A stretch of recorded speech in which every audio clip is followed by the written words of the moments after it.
ऐसा ही कुछ ममता और माधव के साथ भी हुआ।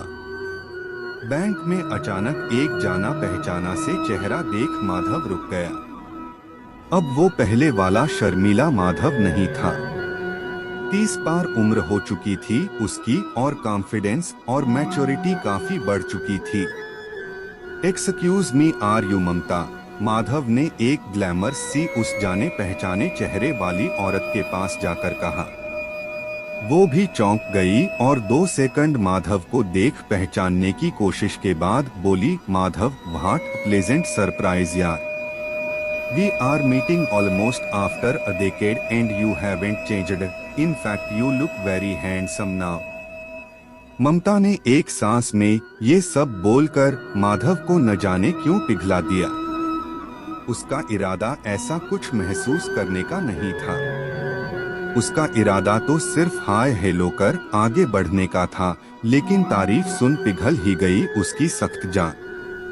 थैंक्स फॉर द कॉम्प्लीमेंट्स ममता, तुम भी बिल्कुल नहीं बदली, इनफैक्ट काफी अच्छी लग रही हो, माधव ने मुस्कुराते हुए कहा। अरे कहाँ यार, अब तो 2 बच्चे संभालने से फुर्सत मिले तो अपना ख्याल रखो। तुम सुनाओ, क्या हाल चाल हैं? कहाँ हो आजकल?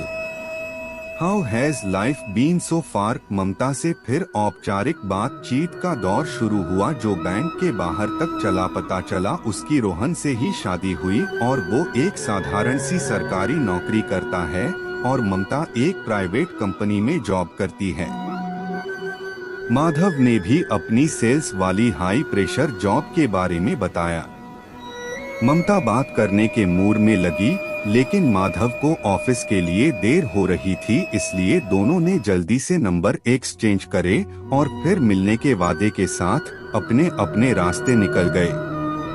ममता में कोई फर्क नहीं आया था, वैसी ही कशिश थी। इनफैक्ट काफी स्टाइलिश और ग्लैमरस हो गई थी, लेकिन उसकी और उसके हस्बैंड की जॉब के हिसाब से कुछ ज्यादा ही स्टाइलिश लग रही थी। लेकिन माधव ने ज्यादा सोचा नहीं और उसका नंबर सेव करते हुए अपने रास्ते निकल पड़ा। कुछ दिन बाद दोपहर में माधव ऑफिस में लंच कर थोड़ी देर अपने केबिन में रिलैक्स कर ही रहा था कि फोन की घंटी बजी। स्क्रीन पर ममता का नाम फ्लैश कर रहा था। माधव के चेहरे पर एक मुस्कान तैर गई। हाय माधव, आई होप तुम्हें डिस्टर्ब तो नहीं करा मैंने? माधव के कुछ कहने से पहले ही ममता बोल पड़ी। नहीं नहीं, मैं बस अभी लंच करने के बाद रिलैक्स ही कर रहा था। बताओ क्या हाल चाल? माधव ने ममता को सहज करते हुए बोला। कुछ नहीं यार, बोर हो रही थी, दिल करा किसी दोस्त से बात करूं, इसलिए तुम्हें कॉल कर ली। ममता की आवाज से उसके मुस्कुराने का एहसास हो रहा था। ममता की फितरत से माधव वाकिफ था, इसलिए उसने सोचा क्यों न इस बार वो ममता से खेल ले, जैसे ममता ने उसके साथ खेलने की कोशिश करी थी तब। अच्छा करा कि तुमने कॉल कर ली मुझे। सही बात है, हम दोनों अच्छे और काफी करीबी दोस्त रहे हैं। माधव ने करीबी शब्द पर कुछ ज्यादा ही जोर डालते हुए बोला, इस उम्मीद में कि ममता ऑकवर्ड फील करेगी। लेकिन माधव शायद ममता को नहीं जानता था। हाँ यार, we were so close, but you were such an idiot, we had such a nice time that evening. लेकिन तुम उसके बाद एकदम गायब ही हो गए, ममता ने माधव को हैरान करते हुए कहा। माधव सोच में पड़ गया कि कैसी औरत है ये, और कोई शादीशुदा 2 बच्चों की माँ होती तो ऐसी बात सुनकर ही एम्बेरस हो जाती, लेकिन ये तो सब याद करे बैठी है। अब छोड़ो यार, जो बीत गई वो बात गई। उस वक्त जैसी समझ थी वैसे ही रिएक्ट करा, माधव ने संजीदगी से कहा।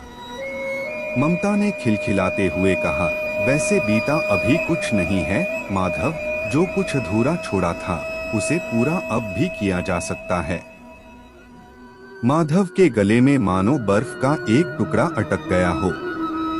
गजब औरत थी, हिलाकर रख दिया माधव को। यार लाइफ में कोई एक्साइटमेंट नहीं है आजकल, बड़ी सुस्त रफ्तार है।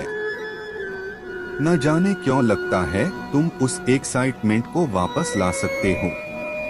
After all way had quite exciting times, हंसते हुए ममता बोली। माधव के सामने पिक्चर अब साफ हो गई थी। ममता अब भी वही थी और उसकी जरूरतें भी अब भी वही थी। माधव जीवन के अनुभव से समझ चुका था कि ऐसी महिलाओं से जितनी दूरी रखी जाए उतना अच्छा।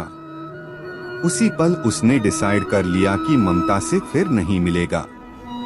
लेकिन तभी उसने सोचा कि क्यों न खेला जाए ममता से, लेकिन सिर्फ फोन पर माधव को लगा कि ममता जैसी थी वैसी ही है और वो खुद काफी अनुभवी हो गया था इतने सालों में। पूरे कॉन्फिडेंस और अदायगी से माधव ने बोला, हाँ श्योर यार, I am ready to help you bring back the lost excitement in your life. लेकिन माधव को नहीं पता था वो ममता से डील कर रहा है। उसने तब माधव को एहसास एकमत्री महसूस कराई थी और आज फिर माधव को वही एहसास होने वाला था। So if you are ready to help me with the excitement, be ready to pay as well। Madhav के कान बजने लगे।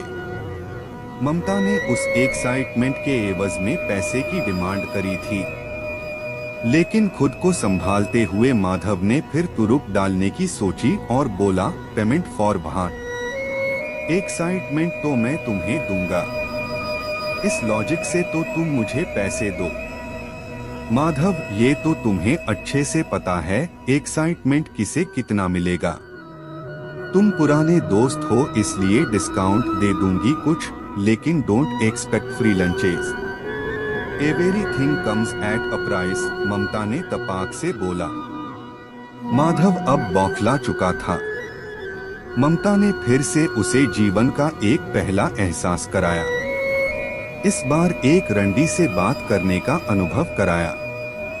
एक बार फिर अति हो गई थी और माधव फिर से घिना गया था उस स्वयंभू रंडी से, लेकिन नॉर्मल बिहेव करते हुए उसने ममता से पूछा, तो क्या तुम पैसे लेकर सेक्स करती हो? सबके साथ नहीं, सिर्फ उसके साथ जो पैसा देने को तैयार हो।